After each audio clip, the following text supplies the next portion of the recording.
If you had an advertising budget of $1,000 a month and you could spend this budget every month for 6 months in order to promote a local restaurant, where would you spend this budget? Great question, Brett. With a $1,000 monthly budget for 6 months, promoting a local restaurant can be strategic and effective. Here's how I break it down. Social media ads, $400 a month. Focus on platforms where your target audience hangs out. Instagram and Facebook are usually great for restaurants. Run targeted ads showcasing your best dishes, specials, and events. Google ads, $300 a month. Target local searches like best type of cuisine near me. It's a powerful way to capture intent-driven traffic looking for dining options. Influencer collaborations, $200 a month. Partner with micro-influencers in your area. They often have a strong local following and can provide authentic content and reviews. Number 4, local events and sponsorships, $100 a month. Sponsor local events, farmers markets, or community activities. It's a great way to boost brand awareness and goodwill. Number 5, email marketing, free or minimal cost. Use a free service like MailChimp for up to 2,000 subscribers. Collect emails in-store and online for promotions,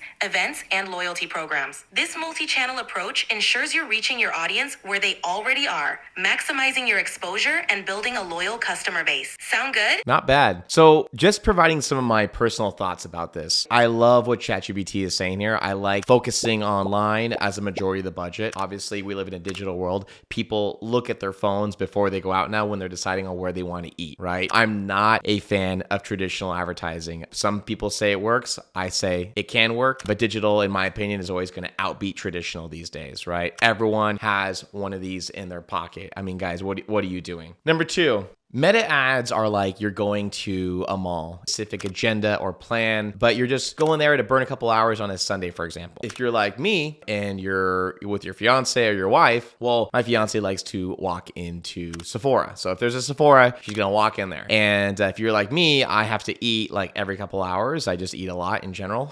And so if I walk by a restaurant that sounds good or smells good or looks like it's got a pretty decent crowd, so maybe it's probably a good place to go, I'm going to walk in there. Basically, I'm just walking through the mall. We're walking through the mall, and whatever just grabs my attention, I'm going to pop right in there. That's how meta is, okay? So what I tell people about meta is you're competing for people's attention just like a local mall. And those people's intention when they go to the mall may not be very strongly affiliated towards going to your restaurant. They're just going there for general entertainment. And then you're fighting with all these other brands to hopefully get them to walk into your business and spend money. Where Google is very different. Google is more like the local library. You go to the library primarily because maybe there's a book in mind that you want to get. So you go down to the section, alphabetical order of whatever, and in whatever genre space that you want to buy, maybe it's self-help, you find the book you want, you purchase, and you leave. So what does this mean? It means the ads on Google have a lot higher, I would say, intention behind them. People are going to Google and they're searching what they want. They're literally telling the internet, I want a cheeseburger near me. And so the intent on buying is much higher than Meta. Thinking about this, I prefer running ads on Google, driving in that store traffic, and then actually just leaving a smaller budget specifically for Meta retargeted ads. And again, the reason I like that is because people are literally telling the internet what they want on Google. It's very easy to target those people. Where if I'm going to advertise to someone on Instagram, sure, I have a lot of data to see that maybe this person likes burgers or Italian food or whatever, but who's to say that in that moment, I'm going to convert that person from seeing something about my restaurant to then coming in store. The conversion rates are not nearly as high, and we've seen this from working with over 2,500 brands. ChatGPT also said allocating a budget towards email marketing is something you should be doing. Now, I have to completely agree with this. I think there's way too many people in the restaurant industry that actually have a list that they've gathered through their point of sale system or through people calling them. A lot of pizza restaurants have these huge databases of phone numbers from people who've called them for 10, 20, 30 years, and they're not using it in any way whatsoever. I'm a huge fan of building that list to remarket to these people, whether it's through text marketing, through email marketing, whatever is best for you. We really like email marketing because it's something that is easy to keep up with. It's relatively cheap in comparison to text message marketing. Now, some comparisons between the two. Email marketing is a lot cheaper, but text marketing has a much higher open rate. A lot of text marketing systems say that they get over 95% 95% open rates. Well, yeah, because it's a text, right? It just can cost you some money. Both are great resources for remarketing. Now, here's one thing you probably haven't heard though about email or phone numbers that you can use. Using Meta, you also can create what's called a custom audience. Again, we're going to talk about some remarketing. This is really exciting stuff. You can actually upload your email or your phone number list into Meta. Meta has this information on their users. So they're going to then take that data and they're going to match it to a user profile inside of Meta, giving you a custom audience of people that you can now promote to. Now, what's the best part about this is it's super rich data. These are people that have actually bought from you, that have actually come into the restaurant. So we're not just remarketing to people that necessarily, I don't know, thought about eating at your restaurant or had the idea of it or saw an ad. They actually came in, they actually purchased from you. So I'd really recommend, whether it's gathering this data from your point of sale system,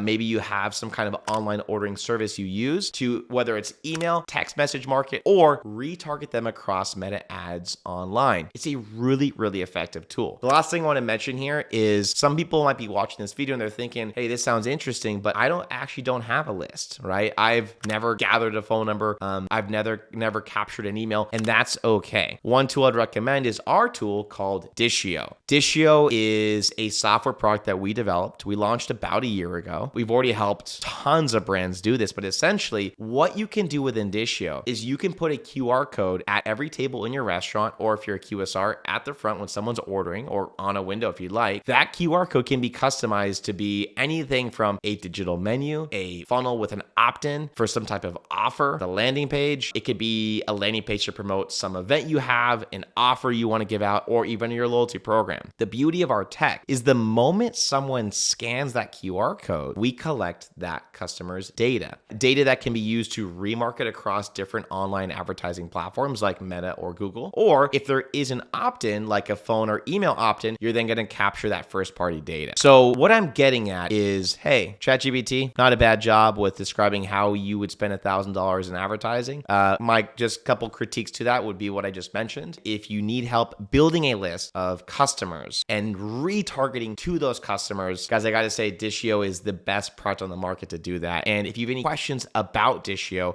feel free to comment below. And otherwise, I'll see you in the next video. Cheers.